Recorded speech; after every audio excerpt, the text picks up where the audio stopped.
For over a century, Balmoral Castle has been the stage for the monarchy's most intimate moments, triumphs, tears, and whispered farewells. But this time, something felt different. The air was heavy with both pride and unease as Prince Edward and Sophie, Countess of Wessex, arrived for what would become a defining moment in royal history, their first ever official state role at the Queen's beloved Scottish estate. Before we go deeper into what this really means for the royal family, make sure to subscribe so you don't miss a single update. Balmoral had always carried a weight far greater than its stone walls and sweeping Highland views. It was not merely a summer retreat. It was a sanctuary of truth, where monarchs confronted their most private battles. The late Queen had often called it the heart of royal honesty, a place where masks slipped and realities emerged. And now, in the wake of King Charles's ongoing health struggles, that same Balmoral stood as the silent witness to another chapter of transition, one that few within the royal circle dared to speak about aloud. Prince Edward and Sophie did not arrive as guests this time. They arrived as the crown itself. The air outside seemed to stiffen as the car approached, the symbolic weight of duty resting heavily on their shoulders. For Edward, this was unfamiliar territory. All his life, he had been the quiet Windsor, overshadowed by louder headlines, stronger personalities, and more controversial figures. But now, as he stepped onto Balmoral's ancient grounds in his father's stead, something inside him shifted. Sophie, meanwhile, radiated an unspoken confidence. Her calm demeanor was not born from privilege but from experience. She had spent years navigating the complexities of royal life without letting the weight of expectation crush her grace. Yet, behind that composed smile, there lingered a subtle tension, a knowing awareness that this moment carried implications far beyond ceremony. She could feel the whispers from the palace corridors even before they reached her ears. This was King Charles's unexpected move, and many wondered what it truly meant. In the drawing rooms and marble halls of Balmoral, staff members exchanged discreet glances. Some spoke in hushed tones about the king's health, others about succession, and still more about the quiet symbolism of choosing Edward and Sophie, a couple long known for humility to represent the royal will in its purest form. Was this trust, or was it a test? The courtiers could not decide. All they knew was that the decision had stirred something deeper within the monarchy, uncertainty cloaked in grace. Edward felt it too, the weight of invisible eyes. Every gesture, every word, every handshake seemed to echo through corridors lined with history. Yet, instead of fear, he felt a sense of solemn pride. This was not about ambition. It was about continuity, about proving that duty still lived within the quieter hearts of the royal family. As he stood before Balmoral's gates, he couldn't help but think of his late mother, whose spirit seemed to hover over every stone. She had once told him that loyalty isn't loud, it's lasting. And in that moment, those words became his silent oath. Sophie noticed his unease but said nothing. Instead, she offered a brief, reassuring glance, one that spoke volumes. Their partnership had always been rooted in mutual understanding rather than grandeur. And now, in this most symbolic of moments, they carried not just the expectations of the crown, but also the memory of a monarchy built on resilience, reform, and relentless grace. Behind them, the sound of distant church bells rolled across the Highland air, marking the hour and the start of something that none of them could yet define. Balmoral had seen births, deaths, coronations, and abdications. But this was something quieter, yet no less profound. It was the birth of a new loyalty, one that would reshape the royal order in ways none could predict. And as the Highland winds carried echoes of history through Balmoral's halls, the couple's quiet entrance marked not just a duty, but the beginning of an unspoken royal reckoning. Behind palace walls, King Charles had been orchestrating a delicate plan, one meant to secure the monarchy's survival, but at an unimaginable cost. While the public saw Edward and Sophie's role as a graceful gesture, insiders whispered that Balmoral was chosen for a reason: to test loyalty, to expose ambition, and to quietly reshape the monarchy's line of influence. The king's strategy began long before the first photographs of Edward and Sophie stepping into Balmoral reached the press. In private, Charles had retreated from his usual engagements under the guise of health recovery. But those closest to him knew the truth. His retreat was also an observation post. From there, he could study every move made within the royal circle, identifying who remained faithful to the institution and who had begun to serve their own interests. Years of subtle disappointments had made him cautious, even suspicious.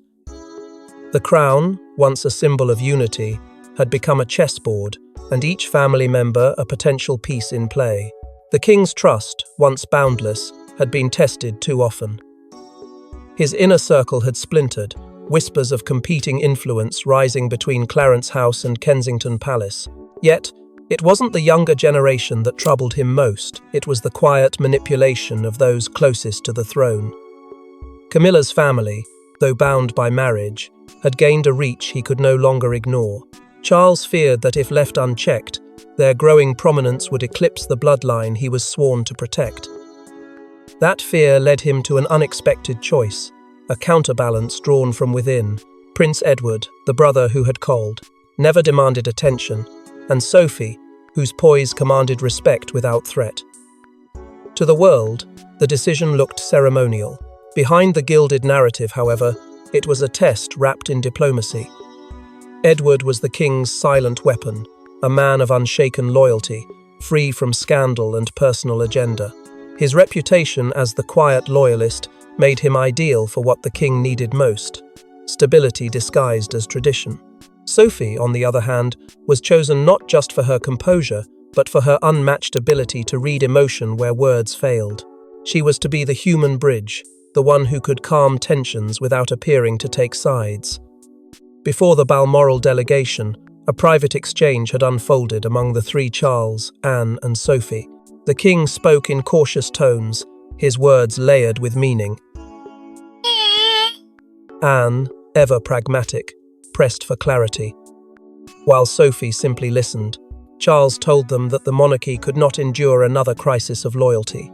Every gesture, henceforth, would carry weight. What seemed like duty would, in truth, determine who could be trusted with the crown's most delicate future decisions. The unspoken message was unmistakable. Balmoral was not a visit, it was a proving ground. Charles wanted to see whether Edward and Sophie would act with integrity when no one was watching, whether they would serve the monarchy or the image of monarchy. To them, this assignment was both honor and burden, a quiet acknowledgement that the king was preparing for something beyond the public eye. His plan was no mere delegation of duties, it was succession politics disguised as grace, a hidden rehearsal for the era to come.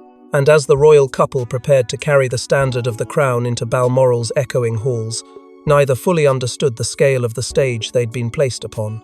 For within those stone walls, history would soon shift again, and what began as a mission of service would turn into a battle for legacy and loyalty. While Edward handled the formality of state representation, it was Sophie who quietly captured the heart of Balmoral. Staff described her presence as a calm after a royal storm. Yet behind her soft-spoken grace lay a woman fully aware of her influence and the chance to redefine what a royal consort could be. For the first time, Sophie was no longer in anyone's shadow, not Camilla's, not Catherine's. From the moment she arrived, there was something disarmingly genuine about her demeanor. She greeted everyone, from senior officials to long-serving Balmoral attendants, with warmth that felt neither rehearsed nor royal in the traditional sense. It was human. Those who had served the late Queen whispered that Sophie carried the same quiet steadiness, the same unspoken authority that once emanated from Elizabeth herself. It was not command born from hierarchy, but from respect, something that could not be taught or inherited. For a palace long accustomed to power struggles and shifting dynamics, Sophie's approach was a breath of clarity, a subtle reminder that dignity could still lead without demanding submission. In her private audiences with Scottish dignitaries, Sophie's composure was unmistakable. She listened more than she spoke, her words measured yet meaningful. What impressed observers most wasn't what she said, but how she said it, the tone of empathy that wrapped around every exchange. Her insight into matters of national identity and culture stunned even seasoned political figures. It was as though she had absorbed the late Queen's intuitive grasp of diplomacy, an ability to soothe without surrendering authority. Her grace, once dismissed as mere courtesy, now stood revealed as something sharper, strategic empathy, disguised in kindness. As days passed, admiration for Sophie grew rapidly, not just within the castle walls but across the public sphere. Newspapers began to run features describing her as the true Windsor spirit, a phrase that instantly ignited conversation. Commentators drew comparisons between her and Queen Elizabeth in the early years of her reign. The same restraint, the same quiet strength, the same sense that beneath calm waters lay unshakable resolve. For a monarchy grappling with uncertainty, Sophie's image became a symbol of reassurance. She was everything the public longed to see again: stability without arrogance, modernity without rebellion. What began as simple fascination soon turned into speculation. Headlines wondered aloud whether Sophie's growing prominence hinted at a shift in the royal hierarchy.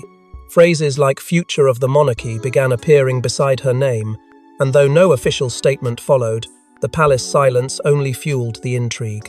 Some insiders believed it was a deliberate move, a calculated experiment by King Charles to see how the public would respond to a new kind of royal leadership. One rooted not in charisma or controversy, but in composure. Others thought it was accidental, the natural result of a woman who had mastered the art of influence through patience. But admiration, in the royal world, always comes at a price.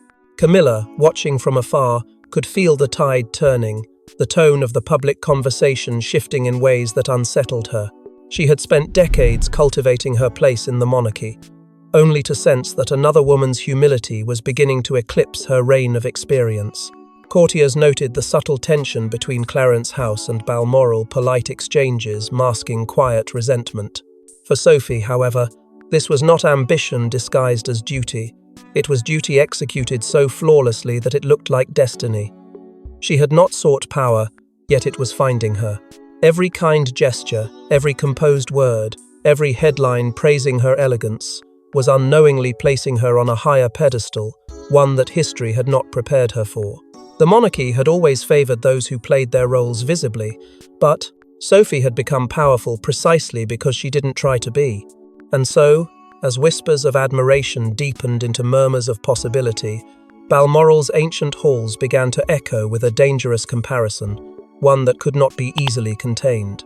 For the first time in decades, courtiers were beginning to ask the question aloud: was Sophie, not Camilla, the embodiment of the Queen the people had been waiting for?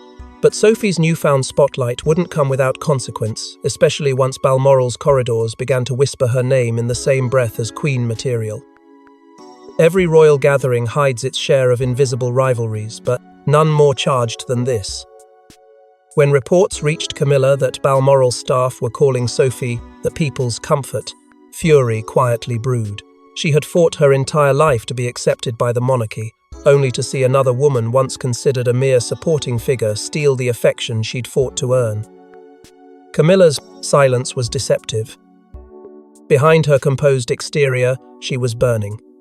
To the public, she appeared calm, dutiful, and focused on her role beside the king. But those closest to her noticed the subtle shift, the clipped tone, the distant stare, the restrained but unmistakable irritation whenever Sophie's name was mentioned.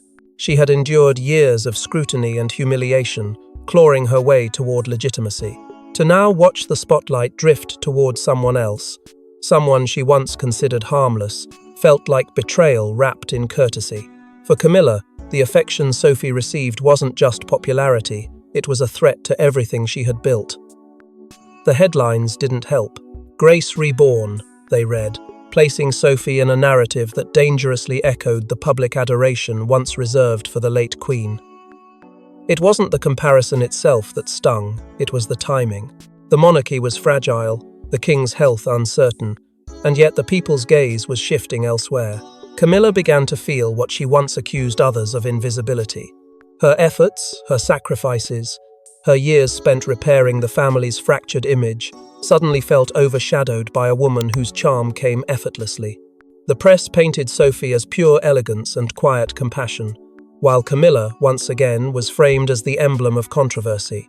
She tried to reason with herself, but jealousy has a voice that whispers louder in silence. Reports from Balmoral reached Clarence House daily, each one layered with subtle praise for Sophie and Edward's poise, their grace, their humility. Every compliment toward them felt like a subtraction from her. Camilla began reminding King Charles of protocol, of hierarchy, of the unwritten order that maintained the crown's balance. She told him that affection could not dictate precedence, that sentiment must never override the structure that safeguarded the monarchy. But beneath her arguments was a plea not for tradition, but for recognition. She feared losing not her position, but her place in his confidence. Leaked conversations from her confidantes began circulating quietly among palace aides.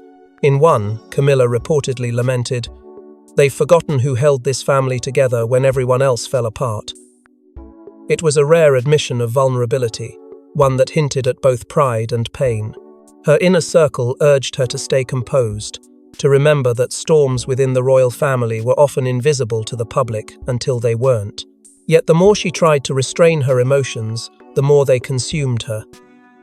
Every flattering headline about Sophie became a reminder that public love is fickle, and royal favour even more so. Meanwhile, the tension between Balmoral and Clarence House began to thicken. Staff noticed the subtle strain, instructions delayed, approvals hesitated, communications filtered through intermediaries. It was as if an invisible wall had formed between the king's private residence in Scotland and his official household in London.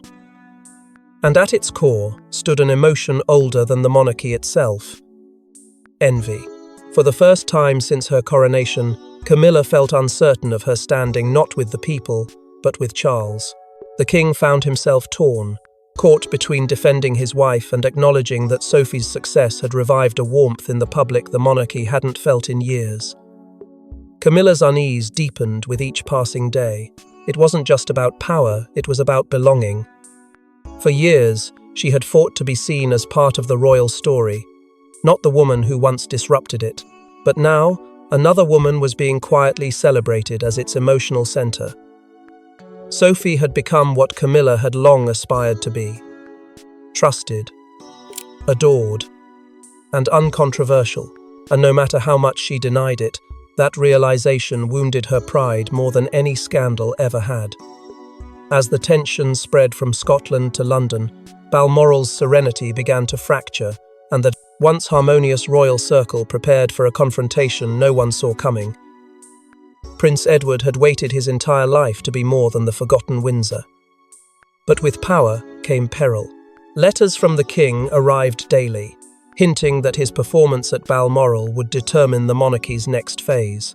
What began as a ceremonial duty was fast becoming a moral test, one that would pit Edward's quiet loyalty against the temptations of legacy and recognition.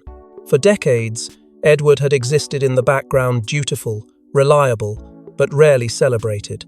He had never courted attention, never played politics, never demanded the spotlight. Yet now, he found himself standing at the crossroads of legacy and duty, asked to represent the crown during one of its most delicate transitions. He could feel the weight of expectation pressing against him, not from the public, but from within the family itself. The king's letters, each handwritten and sealed with care, carried both warmth and warning. Serve with discretion. One read, "But remember, the future is being shaped in silence." Those words lingered in Edward's mind like an echo, forcing him to question whether his role was one of trust or of quiet observation. He sought counsel from the only person who could understand the burden, Princess Anne. Their late-night conversations were a blend of nostalgia and concern. They spoke often of their mother, of her grace under pressure, and her refusal to let the institution consume her humanity. Anne, pragmatic as ever, reminded him that their mother's greatest strength was her silence, her ability to act without ego, to lead without demanding credit. "Preserve the Queen's promise," she told him. "Not her throne, her promise." Those words stirred something deep in Edward, a sense of purpose that was both noble and haunting. Days at Balmoral brought both clarity and confusion. Edward was forced to navigate the intricate politics between the palace and the Scottish ministers, who were growing restless over the Crown's reserved stance on local governance. A quiet dispute had begun brewing beneath the surface, one that threatened to taint the king's carefully curated image of unity. Without seeking approval, Edward stepped in. His calm diplomacy and grounded reasoning diffused tensions before they could escalate into scandal. It was a victory unnoticed by the world, but deeply felt by those within Balmoral's walls. For the first time, Edward wasn't merely representing the monarchy, he was guiding it. But even as he earned respect, he found himself battling doubts. In solitude, he reflected on the family's transformation.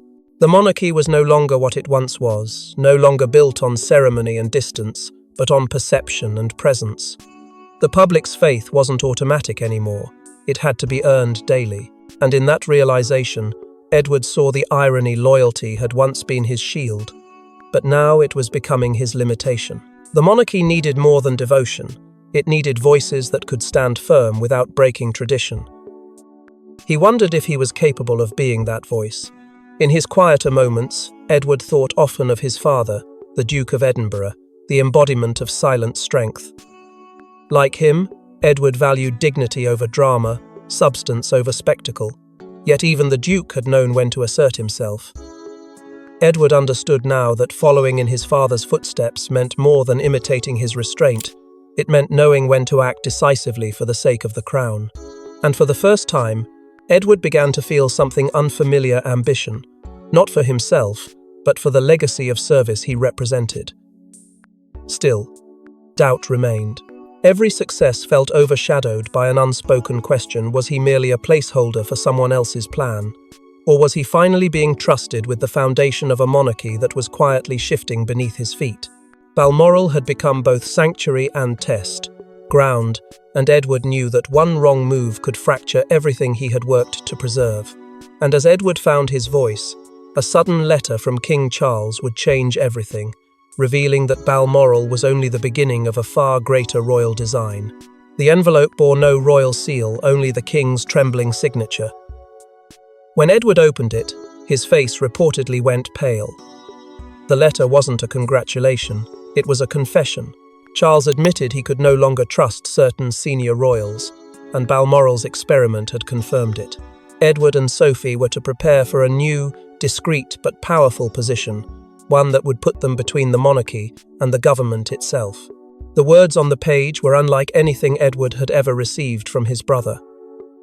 This was not the language of a monarch addressing his sibling, it was the voice of a man cornered by his own crown. The king spoke of trusted bloodlines, and the necessity of drawing power back to those Pav called, whose loyalty had never been for sale.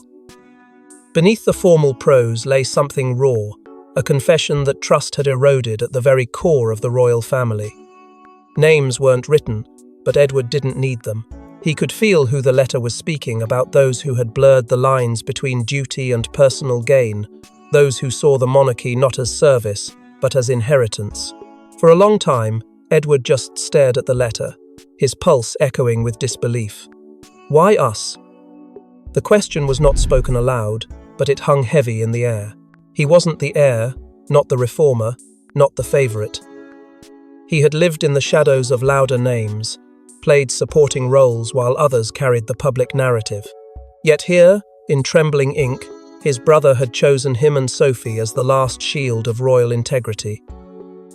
The irony was almost unbearable. He had spent years being overlooked, and now the weight of the crown's survival had landed on his shoulders. Sophie read the letter quietly, her expression unreadable at first.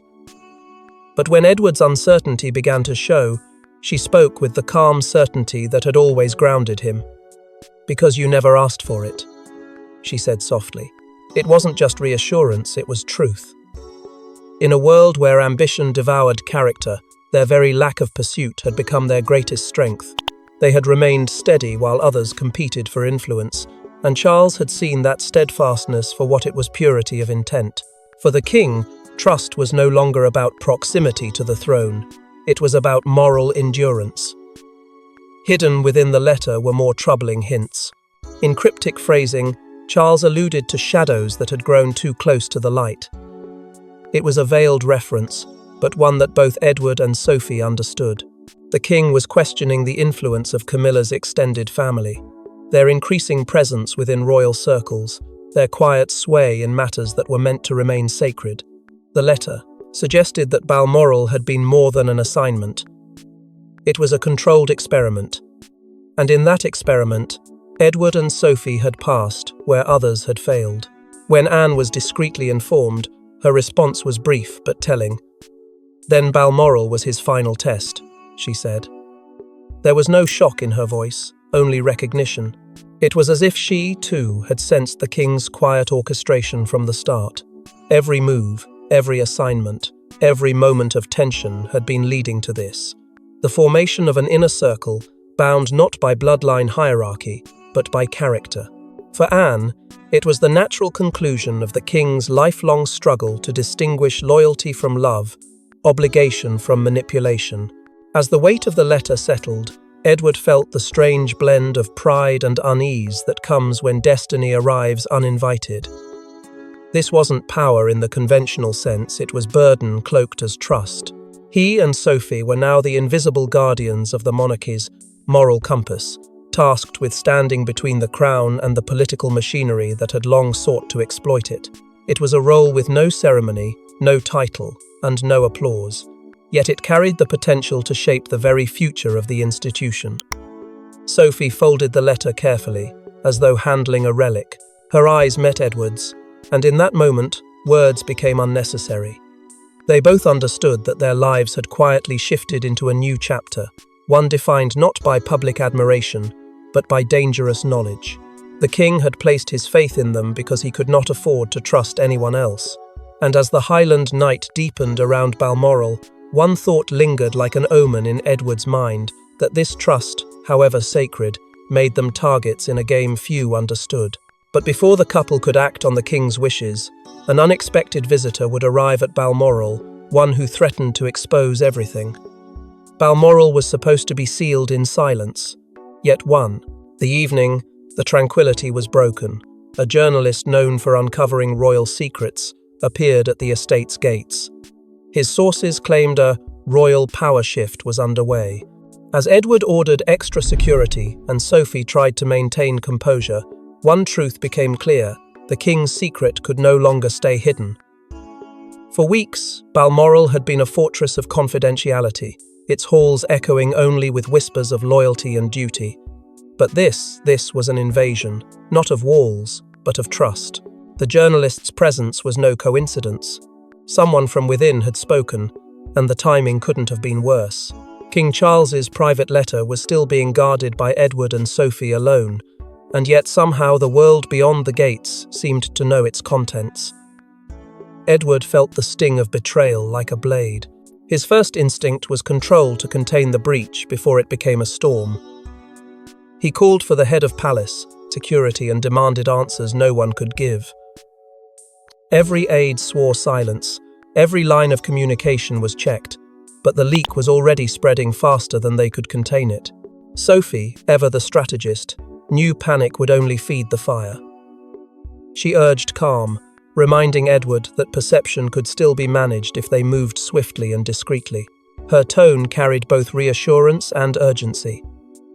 To her, this was not just a matter of privacy, it was the monarchy's credibility at stake. Yet even she could see that the walls of Balmoral, once a symbol of unshakable tradition, were beginning to feel like glass. Every whispered word risked becoming tomorrow's headline. The trust that had bound the king's inner circle was unraveling thread by thread. Rumours began to spread among aides. Some insisted that the journalist had been tipped off by discontented staff. Others, more daringly, suggested that the source came from Clarence House, a suggestion that instantly thickened the air with quiet hostility. If true, it meant the breach was no accident, it was sabotage. The idea that someone close to Camilla's side could have leaked the king's plans was unthinkable, yet it explained the precision of the journalist's arrival. He hadn't come seeking truth, he had come armed with it. That realization chilled Edward to his core. By the following morning, media whispers had already begun circulating. A Balmoral succession plan. They called it speculative, sensational, but dangerously close to the truth. The press suggested that the king had privately chosen successors beyond the expected line, naming Edward and Sophie as the custodians of a new era of trust. Though no one could confirm the story, denial itself became proof of guilt in the public's eyes. For Edward, it was the worst possible outcome. What had been a quiet honor bestowed in secrecy had now been twisted into scandal. As the crisis deepened, Edward found himself questioning everything. His loyalty had been pure, his intentions noble. But now both were under scrutiny. He had been entrusted with the crown's most delicate truth, and within days, that truth was being debated on morning television. It wasn't just an attack on his reputation, it was an assault on the very foundation of the king's plan. For the first time, Edward saw how fragile his new role truly was. One whisper could turn faith into suspicion. One headline could transform duty into accusation. And yet, amid the turmoil, a strange clarity took hold of him. He could no longer hide behind the comfort of modesty. The crown had thrust him into a war fought not with armies, but with words and shadows. Sophie stood beside him, unwavering, her voice a steady reminder of purpose. Together, they had crossed a threshold from which there was no return. As dawn broke over the Scottish hills, the press would soon carry headlines that could no longer be silenced, and the monarchy braced for impact. The morning papers screamed with headlines: "New royal faces of the future." For the public, it was a moment of hope. For Camila, it was humiliation. As praise poured in for Edward and Sophie's composure and grace, Camila reportedly withdrew from engagements, citing personal fatigue. Behind closed doors, the monarchy was being rewritten not by decree, but by perception. The reaction was immediate and overwhelming. Across the nation, commentators hailed Edward and Sophie as the embodiment of quiet dignity, a reflection of everything the late Queen had stood for. Their sincerity, restraint, and humility rekindled something the public had long feared was lost: faith in the monarchy's moral compass. For weeks, newspapers published columns comparing Sophie's empathy to Elizabeth's poise, while Edward's understated confidence was seen as a reminder of Prince Philip's fortitude. It was as though the ghosts of royal greatness had reawakened through them. Global media seized the moment. International headlines dubbed the couple the stabilizers of the crown. Broadcasters praised their ability to heal, not divide, to inspire without spectacle. The world had grown weary of scandal and ego. Edward and Sophie offered an antidote, a reminder that duty, when done quietly and with grace, still had power.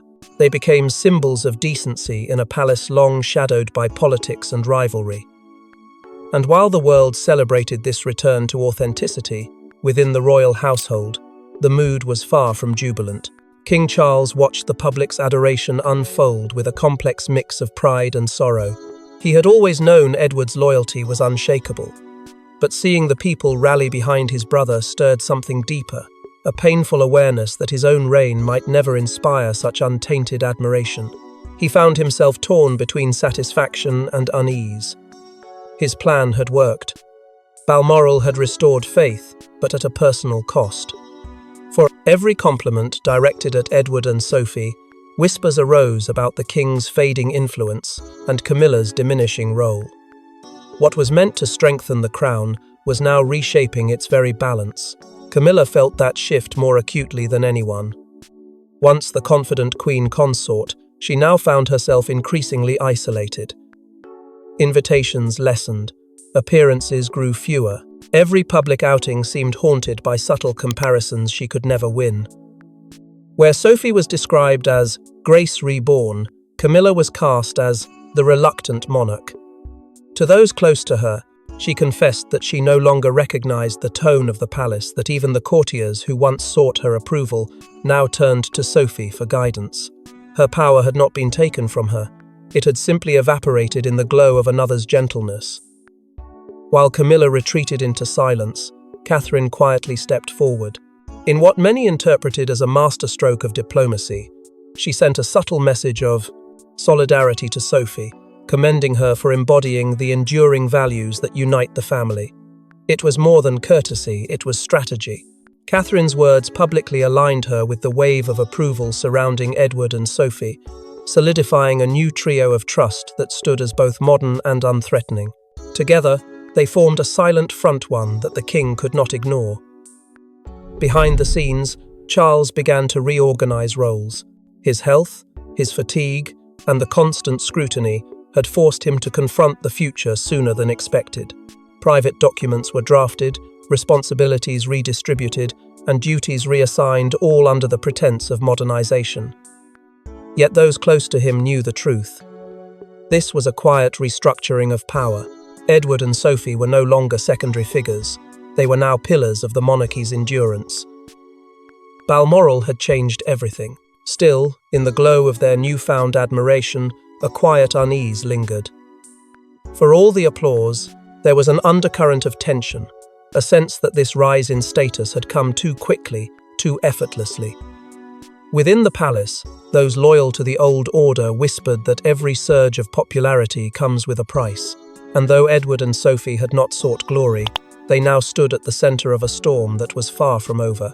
But as the applause grew louder, so did the unease, because one final move from King Charles would seal the couple's fate and alter the monarchy forever. Weeks later, a royal communiqué stunned the world. Edward and Sophie were officially appointed as the guardians of the royal household. It was a title unseen since the 1800s, symbolic, powerful, and deeply personal. Balmoral had not just been a moment, it was the beginning of a quiet revolution. And as the king's health waned, the world realized this was the monarchy's true passing of the torch. The announcement came with no fanfare, no televised speech, no grand ceremony. It appeared as a simple written statement from Buckingham Palace, but its impact was seismic. In recognition of their steadfast service and unwavering loyalty, their Royal Highnesses, the Duke and Duchess of Edinburgh, will henceforth serve as guardians of the royal household. The words carried the full weight of history.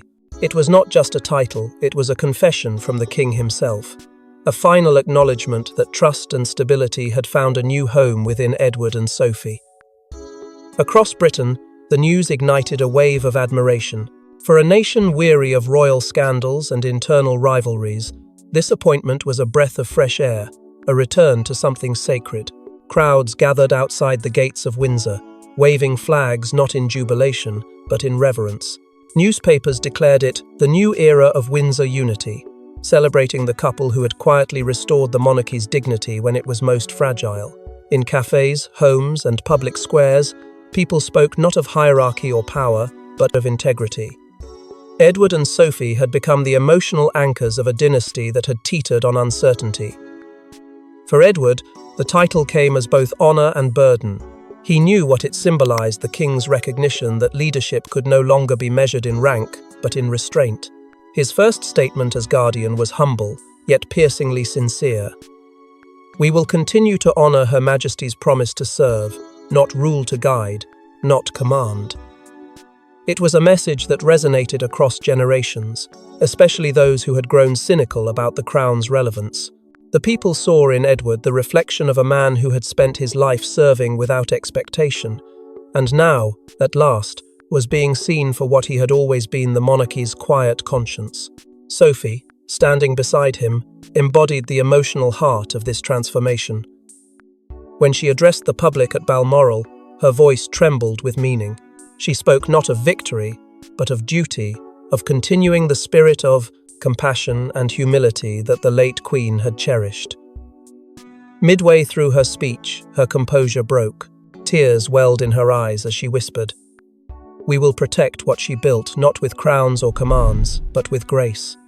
It was the most human moment the royal family had shared in years, and it rippled through the nation like a collective sigh. Behind the scenes, King Charles watched the unfolding reaction with quiet satisfaction. His final message to the public, issued days later, was brief yet profound. He thanked the people for their faith in renewal, reminding them that loyalty is not inherited, it is earned, and it must be renewed with every generation. Those words, written in his unmistakable hand, felt like both a farewell and a benediction. His experiment at Balmoral, what began as a test of loyalty, had become the foundation of his legacy. Even as his health continued to decline, he found solace in knowing that the future of the monarchy was no longer built on the illusion of control, but on trust. In the background, another story quietly took shape. Lady Louise, Edward and Sophie's daughter, watched from the sidelines with a kind of quiet awe. Observers noticed how attentively she listened during ceremonies, how naturally she carried herself not as royalty, but as someone born with a sense of purpose. Some whispered that she represented the next dawn of the Windsor bloodline, the bridge between the old world and what would come next. For now, she remained in the shadows, but the symbolism was unmistakable. The future had arrived, waiting patiently for its time to rise. And so, the curtain closed on Balmoral's historic transformation, not as a chapter's end, but as the moment the crown quietly redefined itself from within. Thanks for watching. Don't forget to like and subscribe, and we will see you in the next one.